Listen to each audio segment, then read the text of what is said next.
നിർമ്മലേ വേണ്ട. കൃതി നിന്നോട് ഞാൻ പറഞ്ഞതാണ് പുറത്തേക്ക് പോകാൻ. നിർമ്മലേ, ഇവള് വകതിരിവില്ലാതെ എന്തെങ്കിലും കാണിച്ചാലും നമ്മളങ്ങനെ ആവാൻ പാടില്ല. നമ്മുടെ ചോരയാ ഇവള്. ഞാൻ പറയുന്നത് നീ ഒന്ന് കേക്ക്. നിങ്ങളെന്താ ഇങ്ങനെ നിൽക്കുന്നത്?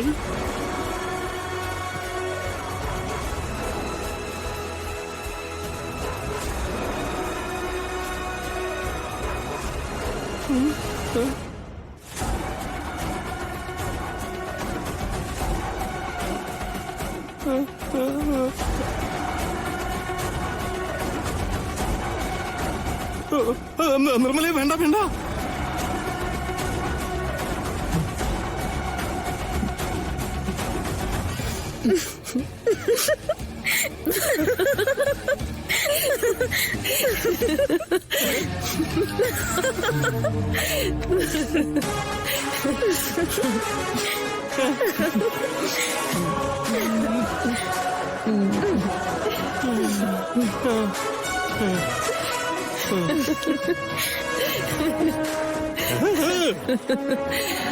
എന്തായി കാണുന്നത്?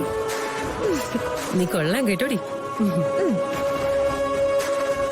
ആയ കാലത്ത് നിന്നെ ഒരു സിനിമാ നടി വല്ലതും ആക്കിയിരുന്നെങ്കിൽ നീ അങ്ങ് തിളങ്ങിയേനെ. അമ്മയുടെ അഭിനയം മോശമാണോ? എന്റെ അമ്മേ, നമ്മള് തമ്മിൽ കൊത്തിച്ചാവൂന്ന എല്ലാരും കരുതിയിരിക്കുന്നെ.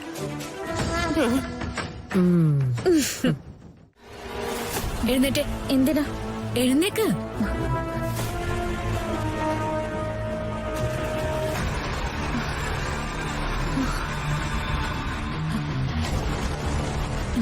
ലുക്ക്, നിനക്ക് ചേരുന്നുണ്ടോ നോക്ക്.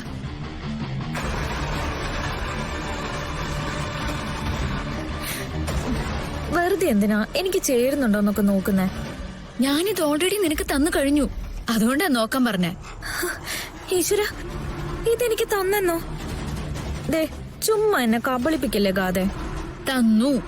പൂർണ്ണമായിട്ടുള്ള ഇഷ്ടത്തോടെ എന്റെ ഫ്രണ്ടിന് ഞാൻ ആദ്യമായിട്ട് തരുന്ന പ്രസന്റാ. Thank you Gatha, thank you. എന്റെ ജീവിതത്തിൽ എനിക്ക് കിട്ടുന്ന ഏറ്റവും വിലപ്പെട്ട സമ്മാനോ അത് ഗാഥയെ കൊണ്ട് മാത്രമേ പറ്റൂ. സത്യം പറഞ്ഞ എനിക്കും സന്തോഷം കൊണ്ട് കരച്ചിലൊക്കെയാ വരുന്നത്. ഏയ്,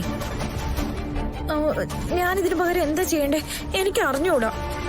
ഗാഥ, നിനക്ക് എന്റെ ജീവനടക്കം എന്തും ഗാഥയ്ക്ക് എന്നോട് ആവശ്യപ്പെടാം. കീർത്തി അത് തന്നിരിക്കും, ഉറപ്പ്. നമുക്ക് അങ്ങോട്ടും ഇങ്ങോട്ടും കണക്കുകളൊന്നും വെക്കണ്ട. നല്ല സുഹൃത്തുക്കള് തമ്മില് അങ്ങനൊരു പതിവില്ലല്ലോ. ഈ കളരിക്കല് എനിക്കിപ്പോ ഒരാള് കൂട്ടുണ്ട്. അത് ചെറിയ സമാധാനമൊന്നുമല്ല.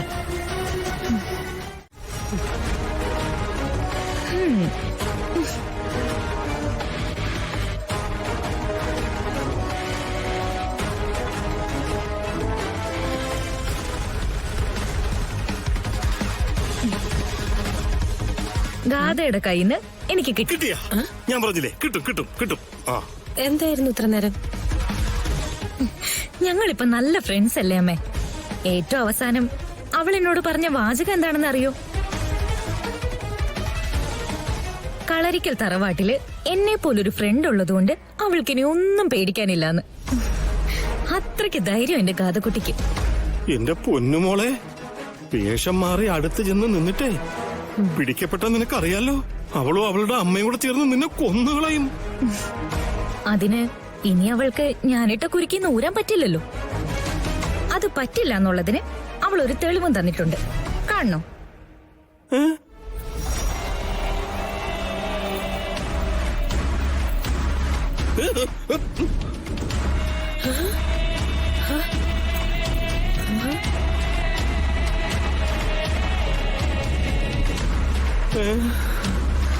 അയ്യോ,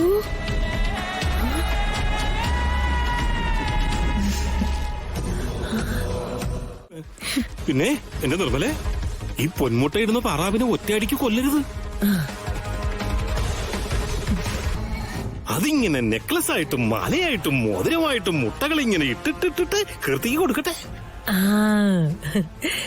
അച്ഛൻ പറഞ്ഞത് അമ്മ കറക്റ്റ്. അവള് പുകഴ്ത്തി കഴിഞ്ഞ എന്ത് ചെയ്യുന്നവളാ. ഓ, അപ്പോ നമുക്കങ്ങ് ചെയ്യിക്കാം. എന്താ? എടി മോളെ, അമ്മയ്ക്കും കൂടി ഉപകാരപ്പെടുന്നത് എന്തെങ്കിലും ഒപ്പിച്ചെടുക്കണടി. പിന്നെ എനിക്കും കൂടി എന്തെങ്കിലും ഉപകാരപ്പെട്ടുണ്ടെങ്കിൽ നോക്കിക്കൊള്ളണം കേട്ടാ. അച്ഛനെന്തിനാ ആഭരണം? ആ പണയം വെക്കാലോ. ഓ, അതിപ്പോ ആണ് പണയം വെച്ചാലും പെണ്ണ് പണയം വെച്ചാലും സ്വർണത്തിന് ഒരേ കാശ് തന്നെയല്ലേ കിട്ടുന്നത്. നിങ്ങൾ പേടിക്കണ്ട, അവളുടെ കാര്യം ഞാൻ ഏറ്റു.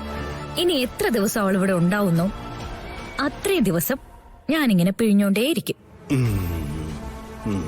എന്നിട്ട് ആ കൂട്ടത്തില് അവളുടെ ഉള്ളിലുള്ള ആ രഹസ്യം കൂടി ഞാനങ്ങ് ചോർത്തു.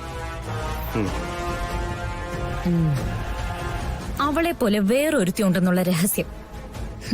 അതെന്റെ കൈ കിട്ടുന്ന ദിവസം എന്നേക്കുമായിട്ട് അവൾ ഇവിടുന്ന് പുറത്താ.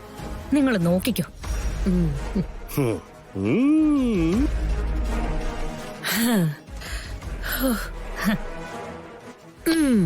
എന്റെ പൊന്നു മോളെ, പെറ്റ വയറിന് അതിനെ കുറിച്ച് അഭിമാനം തോന്നുന്നത് മക്കള് കാര്യമായിട്ട് എന്തെങ്കിലുമൊക്കെ നേടുമ്പോഴാ. അയ്യോ, നിന്നെ കുറിച്ച് ഓർക്കുമ്പോ അമ്മയ്ക്ക് ചില്ലറ അഭിമാനമൊന്നും അല്ല. എന്റെ പൊന്നു മോള്.